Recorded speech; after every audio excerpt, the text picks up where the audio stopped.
شروع اللہ کا نام لے کر جو بڑا مہربان نہایت رحم والا ہے۔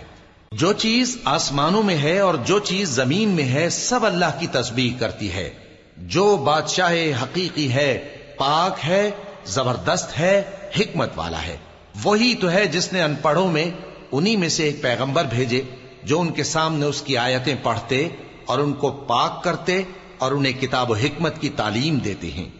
اور اس سے پہلے تو یہ لوگ کھلی گمراہی میں تھے، اور ان میں سے اور لوگوں کی طرف بھی ان کو بھیجا ہے جو ابھی ان مسلمانوں سے نہیں ملے، اور وہ غالب ہے، حکمت والا ہے۔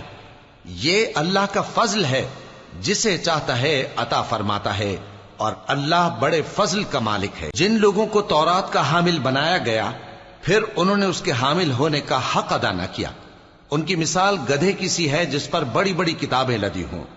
جو لوگ اللہ کی آیتوں کی تکذیب کرتے ہیں ان کی مثال بری ہے، اور اللہ ظالم لوگوں کو ہدایت نہیں دیتا۔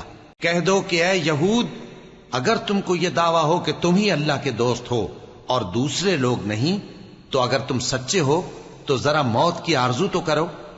اور یہ لوگ ان اعمال کے سبب جو یہ کر چکے ہیں ہرگز اس کی آرزو نہیں کریں گے، اور اللہ ظالموں سے خوب واقف ہے۔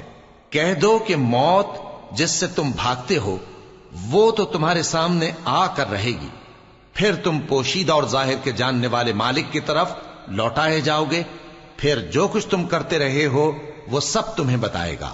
مومنو، جب جمعے کے دن نماز کے لیے اذان دی جائے تو اللہ کے ذکر کی طرف لپکو اور خرید و فروخت ترک کر دو، اگر سمجھو تو یہ تمہارے حق میں بہتر ہے۔